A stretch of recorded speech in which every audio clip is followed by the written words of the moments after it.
So hello guys, this side Arnav Agrawal preparing for IIQM 2026. This is our first video for Road to IIQM Part 1. So हम हर एक video for road to IIQM में 2 previous year question solve करेंगे for IIQM RMO and AIME, जिससे कि हमारी daily practice हो सके और हमारे बेसिक्स क्लियर हो सके. So our first question is from IIQM 2025 5 marker. हमारा सेकेंड क्वेश्चन है IIQM 2018 से प्री RMO. ठीक है, तो हम पहले फर्स्ट क्वेश्चन देखते हैं. हमें ये पता होना चाहिए ज्योमेट्री एक क्वेश्चन में जो सबसे इंपॉर्टेंट होता है हमारा डायग्राम बनाना और उसको अप टू स्केल बनाना, तो हम उस पर हमारा प्राइमरीली फोकस होगा. First question, let ABCD be are rectangle, let MN and B points lying on sides AB and BC. ठीक है, तो हमें चले ABCD एक रेक्टेंगल बनाना है, तो हम एक रेक्टेंगल बना लेते हैं. ये हो गया हमारा एक रेक्टेंगल बना लिया हमने. ठीक है, हमने इसकी नेमिंग कर ली ABCD, ABCD.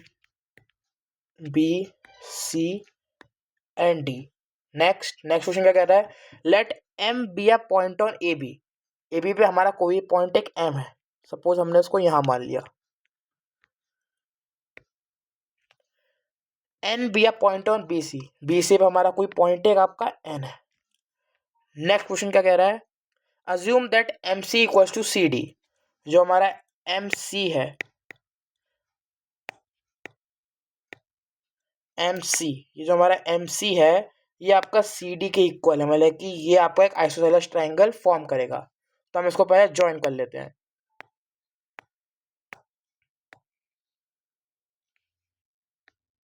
MC और CD तो हमारा ज्वाइन है ही. नेक्स्ट क्या कह रहा है question, MD equals to MN.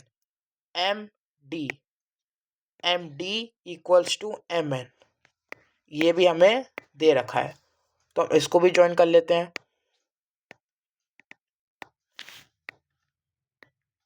MD equals MN. ठीक है, अब हम इसको भी ज्वाइन कर लेते हैं क्योंकि हमें दिख रहा है कि अगर ये हमारी एक साइड हो गई MD और एक MN हो गई, तो आपका MDN एक ट्रायंगल बना रही है, तो हम इसको भी यहाँ से ऐसे ज्वाइन कर लेते हैं. ठीक है, अब नेक्स्ट क्वेश्चन क्या कह रहा है, and that point CDMN lie on a circle. जो हमारे 4 पॉइंट्स हो गए CDMN, ये हमारे एक सर्कल पे लाई कर रहा है, मतलब जो वर्टिकल CDMN है उस सर्कल पे लाई कर रही है, मतलब कि CDMN हमारे साइक्लिक क्वाड्रिलेटर बना रहा है. और हमने 9th क्लास में पढ़ा है साइक्लिक क्वाड्रिलेटर में अपोजिट साइड्स का सम क्या होता है, 180 डिग्री. तो इस प्रॉपर्टी का यहाँ पे यूज होगा. If AB by BC square equals to M by N. हमें क्या दे रखा है, हम यहाँ पे लिखते जाते हैं AB बाय BC का whole square is equals to M by N दे रखा है. ठीक है, तो हमें क्या निकालना है, we need to find the value of M plus N. ठीक है, अब हमें जो क्वेश्चन दे रखा था हम उसको एक बार फिर से हम देख लेते हैं. Assume that MC equals to CD. MC मतलब कि अगर ये A है तो CD भी हमारा A है. ठीक है, MD equals to MN. MD, अगर MD हमारा B है तो हमारा MN भी हमारा B है. ठीक है, अब हमें पता है AB क्या है हमारी, ये वाली साइड लेंथ AB, और AB किसके इक्वल है, DC के इक्वल है. तो क्या मैं AB की जगह DC लिख सकता हूँ, क्योंकि रेक्टेंगल अपोजिट साइड इक्वल होती हैं, तो AB की जगह मैं लिख सकता हूँ DC. ठीक है, DC. BC क्या है हमारा, BC है हमारा ये BC का हम क्या लिख सकता हूँ, AD. तो मैंने लिख दिया यहाँ पे AD. ठीक है, अब ये मैंने देखा कि अगर मेरा AB मेरा DC के इक्वल और DC मेरा A है, तो क्या मैं A की जगह लिख सकता हूँ CM. मैंने CM लिख दिया, तो DC की जगह मैं लिख सकता हूँ आपका CM बाई AD का होल स्क्वायर. तो मतलब कि मुझे इसकी वैल्यू निकालनी है बस. अब हम देख लेते हैं क्या क्या है. CM ये हो गया, AD CM AD, और हमें ये भी पता है हमारा AD और CB इक्वल है, तो हम AD की जगह क्या लिख सकते हैं, CB लिख सकते हैं. CM बाय AD की जगह लिख दिया CB का होल स्क्वायर. तो मेरा क्या गया, CM और CB. तो मतलब कि मुझे इस ट्रायंगल में फोकस करना है, मुझे यहाँ की 2 साइड्स निकालनी है. ठीक है, अब हम सॉल्व करते हैं। अगर मेरा एंगल बी क्या है, 90 डिग्री है, क्योंकि रेक्टेंगल के सारे एंगल्स 90 डिग्री होते हैं। ठीक है, अब और मुझे क्या दे रखा है, और मैं दे रखा है CDMN, हमारे क्या साइक्लिक क्वाड्रिलेटरल है।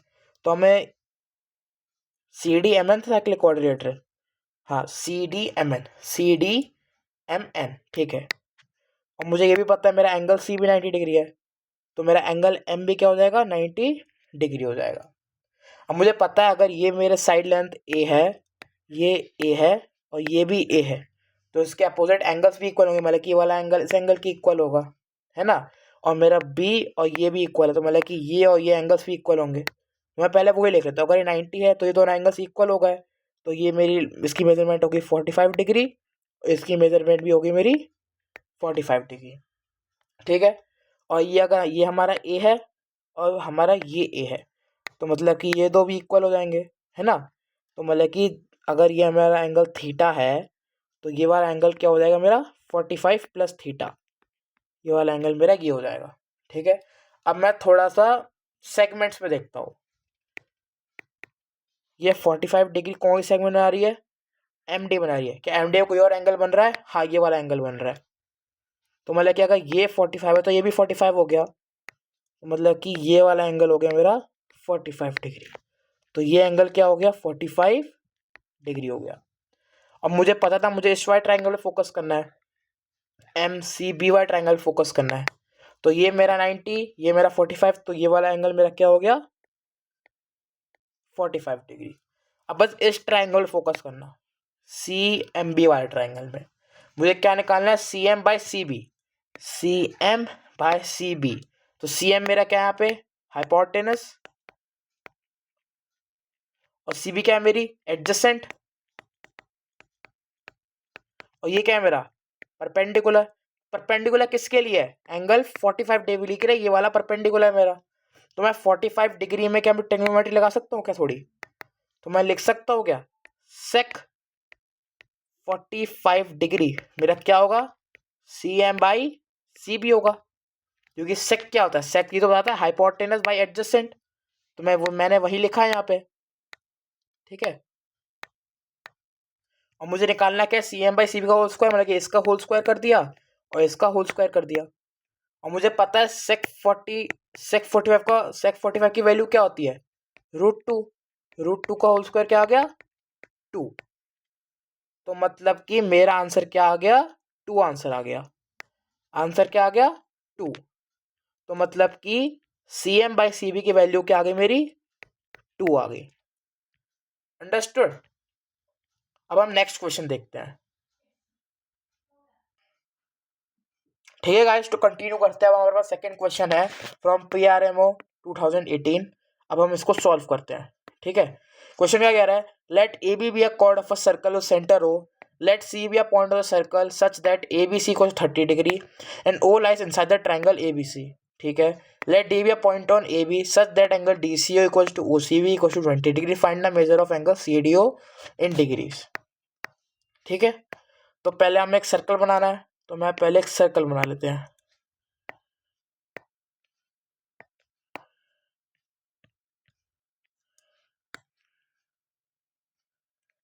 ठीक है, ये सर्कल बना लिया हमने। Let A B a chord, ठीक है, हमें इसकी एक कॉर्ड बनानी है।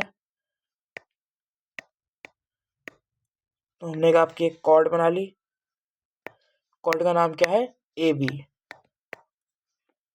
A B. Next, let C be a point of the circle such that angle A B C को 30 डिग्री। तो एंगल ए बी सी को 30 डिग्री करना है, मतलब कि मुझे इस वाले एंगल को कुछ 30 डिग्री करना है। तो अगर मुझे इस एंगल 30 डिग्री करना है, तो मेरा सी आपको ऑलमोस्ट इस पॉइंट पे आएगा। तो मैं सी यहाँ बना देता हूँ, सी, और मैं इनको ज्वाइन कर देता हूँ। ठीक है, इसको मैंने ज्वाइन कर दिया और इसकी वैल्यू क्या है 30 डिग्री। ठीक है, next, O lies inside the triangle A B C. तो पहले ए बी सी, हम यहाँ पे ट्रायंगल को ए और सी को ज्वाइन कर देते हैं। ठीक है, ए और सी को मैंने ज्वाइन कर दिया। तो जो हमारा ओ सेंटर है वो इस ट्रायंगल के अंदर लाई करता है। तो मैंने मान लिया आपका ओ सेंटर मेरा कहीं यहाँ लाई कर रहा है। ठीक है, let D be a point on A B. A B भी मेरा कोई पॉइंट है डी, समझो मैं डी पॉइंट में कहीं भी लेना है। Such that angle D C O, ये मेरा ओ पॉइंट है, such that angle D C O मेरा क्या हो जाए 20 डिग्री हो जाए। तो मुझे डी पॉइंट कहीं ना कहीं लेना है, तो अगर ऐसे लूंगा तो 20 डिग्री बन सकता है। तो डी मेरा पॉइंट कहीं यहाँ आएगा। ठीक है, ये हो गया। अब मैं एंगल बना देता हूँ, such that angle D C O, ये डी सी को ज्वाइन कर दिया और ये हमने ओ को ज्वाइन कर दिया। ठीक है, such that angle D C O कितना हमारा 20 डिग्री है, तो यहाँ पर हम लिख दिया 20 डिग्री। एंड एंगल ओ से भी इसके इक्वल है, ओ सी बी, तो मतलब कि ये वाला एंगल भी मेरा 20 डिग्री है। ठीक है, find the measure of angle C D O. C D O मतलब कि मुझे इस ट्राइंगल का मेजर निकालना है, इस वाले ट्राइंगल का सी डी ओ ये निकालना है मुझे। ठीक है, तो मैं इसको भी ज्वाइन कर देता हूँ।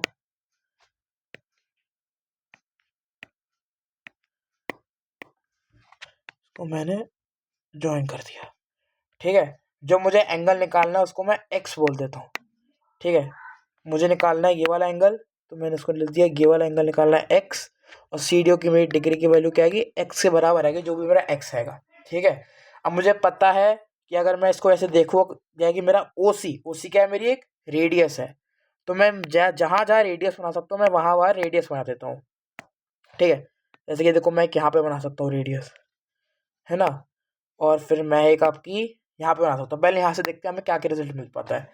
देखिए ये हमारा अगर 20 डिग्री है और मुझे पता है ओ सी और ओ बी मेरा इक्वल है, तो ये 20 डिग्री, तो ये भी क्या हो गया 20 डिग्री, तो ये क्या हो गया मेरा 10 डिग्री हो गया। ठीक है, और फिर ये एंगल क्या हो गया 20 प्लस 20 40, और 180 में 40 क्या बचा मेरा 140 डिग्री बचा।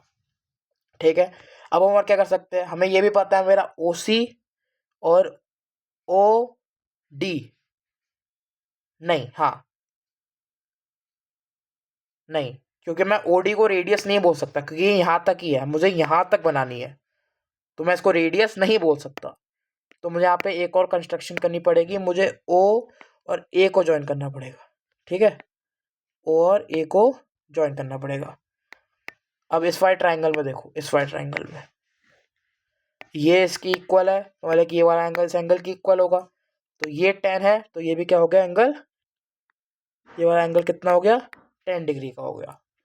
तो ये वाला एंगल कितने का हो गया 10 प्लस 10 20, और 180 में 20 क्या बचा 160 बचा।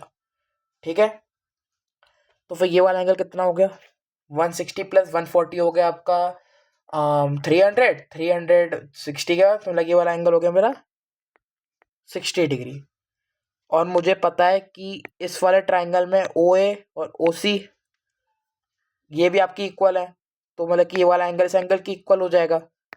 तो मतलब कि 180 में 60 का 120 का हाफ वाला 60 डिग्री, तो ये वाला एंगल 60 डिग्री हो गया, और ये वाला पूरा एंगल 60 डिग्री होगा, फिर 20 ये खा गया, तो बचा 40 डिग्री। मतलब कि मैं कह सकता हूँ किसी भी ट्राइंगल के सारे एंगल्स इक्वल हो 60 डिग्री हो तो इक्विलेटरल ट्राइंगल हो गया। ठीक है, तो मैं कह सकता हूँ कि ट्राइंगल ओ ए सी मेरा क्या हो गया इक्विलेटरल ट्राइंगल हो गया। क्या हो गया इक्विलेटरल ट्राइंगल। ठीक है, अब मुझे क्या एंगल निकालना था, मुझे एंगल निकालना था सी डी ओ। सी डी ओ अभी भी मुझे ये वाले एंगल को निकालना है जो मेरा बचा है। अब मैं और क्या कर सकता हूँ,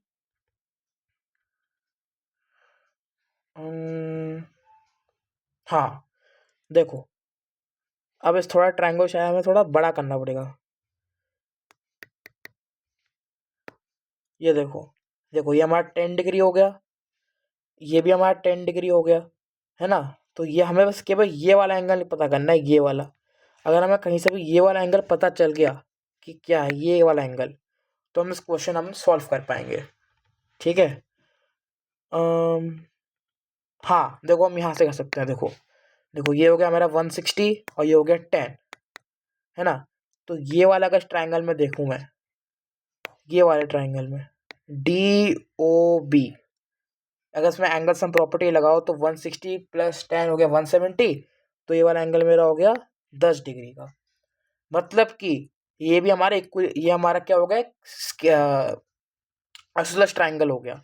मतलब कि मैं कह सकता हूँ कि मेरे यहाँ से क्या निकल गया, BO इक्वल्स टू OD निकल गया, BO इक्वल्स टू OD निकल गया। ठीक है, अब हम इस ट्राइंगल में देखिए, वो ट्राइंगल इसमें 10 डिग्री आ गया, BO इक्वल्स टू OD आ गया। अब यहाँ पे देखना क्या होगा, देखो ये रेडियस और ये भी रेडियस है मेरी, तो मैं इससे कह सकता हूँ OA इक्वल्स टू OB है, OA इक्वल्स टू OB। और यूक्लिड के एक्सियम से मैं कह सकता हूँ OD इक्वल्स टू OA आ गया। ठीक है, OD इक्वल्स टू OA आ गया, मतलब OD और OA, मतलब कि ये दोनों भी मेरे क्या है, अब इक्वल है। तो इस ट्रायंगल को थोड़ा मैं बड़ा करके बना लेता हूँ, ट्रायंगल कहना क्या चाह रहा है, क्योंकि यहाँ पे इतनी छोटी स्पेस में दिख नहीं पा रहा है ट्रायंगल। ठीक है, थोड़ा हम बड़ा करके यहाँ बना लेते हैं। ठीक है, थोड़ा रोटेट कर देते हैं इसे। हाँ, मैं इस वाले ट्रायंगल की बात कर रहा हूँ, ये ट्रायंगल। तो ये हो गया मेरा O, ये हो गया मेरा O, ये हो गया मेरा D, और ये मेरा हो गया A। तो OD equals to OA, OD equals to OA, मतलब कि ये थीटा, तो ये भी मेरा थीटा, मतलब कि मुझे कहीं से भी बस ये वाला एंगल निकालना है तो मेरा काम हो जाएगा। अब इस चीज़ को मैं कहाँ से निकाल सकता हूँ, हाँ ये देखो, ये इस ट्राइंगल से आ जाएगा, इस वाले ट्राइंगल से। ये 160, ये 10, तो ये वाला एंगल मेरा 10 डिग्री हो गया, है ना। तो ये वाला एंगल हो गया मेरा 10 डिग्री, तो ये भी हो गया 10 डिग्री, तो इसके हिसाब से ये वाला एंगल आ गया 160 डिग्री, है ना। ये वाला एंगल आ गया 160 डिग्री, नहीं पर एंगल क्या होगा, 160 डिग्री का हाफ होगा, है ना, क्योंकि COD ये, इसका क्या हो जाएगा, हाफ हो जाएगा। तो 160 का हाफ कितना हो गया, 80 डिग्रीज आ गया। तो इस वाले क्वेश्चन का आंसर क्या हो गया मेरा, 80 डिग्रीज। और इससे पहले वाले क्वेश्चन का आंसर मेरा क्या हो गया, 2 हो गया। तो मुझे I hope so that you like the session, और आपको कहीं ना कहीं से आपकी नॉलेज गेन हुई होगी। ये आपके जो क्वेश्चंस थे पूरे आपके फिगर बेस्ड थे, अगर आपने फिगर एक बार सही से बना लिया तो आप क्वेश्चन को सॉल्व कर पाओगे। Second question was all about आपका एंगल चेजिंग, यहाँ पे हमने एंगल चेजिंग करी, isosceles triangle, equilateral triangle concept use हुआ, और इस वाले ट्राइंगल में हमारा इस वाले क्वेश्चन में आइसोसेलेस ट्राइंगल हो गया, तो उसकी ट्रिग्नोमेट्री हमारी यूज हुई। तो आई होप सो कि आपको सेशन बहुत पसंद आया होगा। Thank you. ऐसे ही सेशंस रेगुलर बेसिस पे आते रहेंगे। आपको क्या करना है, आपको एक बार चैनल को सब्सक्राइब करना है, लाइक करना है, और अगर आपके पास क्वेश्चन को सॉल्व करना है, कोई और ऑल्टरनेटिव मेथड है, तो आपको कमेंट सेक्शन में उसको पोस्ट करना है। Thank you.